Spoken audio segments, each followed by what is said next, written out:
আসসালামু আলাইকুম। আমি doctor Abu Bakr Siddique, Monima homeo complex, Mohammadpur, Dhaka. জরায়ু নিচে নেমে গেলে কি করণীয় বা হোমিওপ্যাথিক কি ঔষধ খাওয়া যেতে পারে বা কেন কমে যায় কেন জরায়ু নিচে নেমে যায় এই কারণগুলি উল্লেখ করছি। সাধারণত উম, মৌলিক কিছু কারণ, তার মধ্যে জন্মগত কারণটি অন্যতম।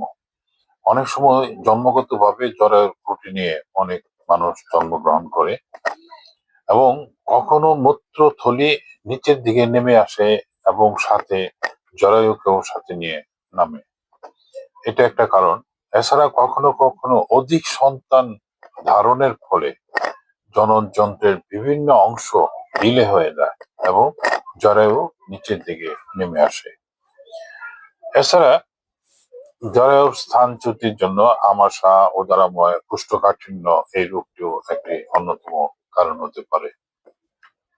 সাধারণত জরায়ু নিচে নামে গেলে কি লক্ষণ রোগীরা অনুভব করে, সেটা হলো যে কোমরে ও পিঠে ব্যথা অনুভব করবে এবং অনেক সময় ইনফেকশন ভাবের সৃষ্টি বা প্রদাহ বা বেশি হতে পারে বা ইনফেকশন বেশি হতে পারে, এর জন্য রোগীর জ্বর হতে পারে। জরায়ু বেশি পরিমাণে নেমে গেলে পায়খানা প্রস্রাব করতেও অসুবিধা হতে পারে। অনেক সময় পেলভিক ক্যাভিটিতে সেপটিক হতে পারে এবং তা ধীরে ধীরে ক্যান্সার হতে পারে। জরায়ু অধিক পরিমাণ নেমে আসলে যৌন মিলনে অসুবিধার সৃষ্টি হতে পারে এবং জরায়ু নেমে আসার মাত্রা প্রথম ডিগ্রি, দ্বিতীয় ডিগ্রি, তৃতীয় ডিগ্রিতে ভাগ করা হয়। প্রথম ডিগ্রি জাস্ট হলো জায়গা থেকে হালকা একটু মানে নামছে, এরকম লক্ষণে আমরা প্রথম ডিগ্রিকে মেনশন করি। দ্বিতীয় ডিগ্রি দেখা গেল যে বসার পরে আঙ্গুলের 2 গিঁট ভিতরে, তখন সেটাকে আমরা দ্বিতীয় ডিগ্রি হিসেবে ভাবি। আর কোনো কারণে বসার পরে তার লেভেল থেকে যদি কোনো জরায়ুর কিছু অংশ বাহির হয়ে যায়, তখন সেটাকে আমরা তৃতীয় ডিগ্রি হিসেবে ধরে নিই। এবং এই তৃতীয় ডিগ্রি হয়ে গেলে তার কোনো চিকিৎসা আমার যেটা পরামর্শ থাকবে যে অপারেশন করে জরায়ু ফেলে দেওয়া ছাড়া গত্যন্ত নেই। হয়তো ওষুধ খেলে আপনার আরাম হবে, ব্যথা কমবে, কষ্ট কমবে, কিন্তু যে এটা একবারে সম্পূর্ণ নেমে গেছে সেটা উঠবে না। তাই এরকম যদি কেউ আক্রান্ত হন তাহলে দ্রুত অপারেশন করে আপনার সুস্থ থাকার পরামর্শ দেব। সাধারণত কোমর ব্যথা বা এরকম লক্ষণে বা তলপেটে খোসা মারা ব্যথা এরকম যদি হয়, তাহলে আমরা সিপিআর 200 4 ফোঁটা করে দিনে 2 বার ওষুধ দিতে পারি। জরায়ু স্থানচ্যুতি বা জরায়ুর টিউমার বা জরায়ুর যে কোনো ব্যাধিতে ট্রেক্সিনাস আমেরিকানা মাদার টিংচার এই ওষুধটি 5 ফোঁটা বা 10 ফোঁটা করে আপনি দিনে 2 বার সেবন করতে পারেন।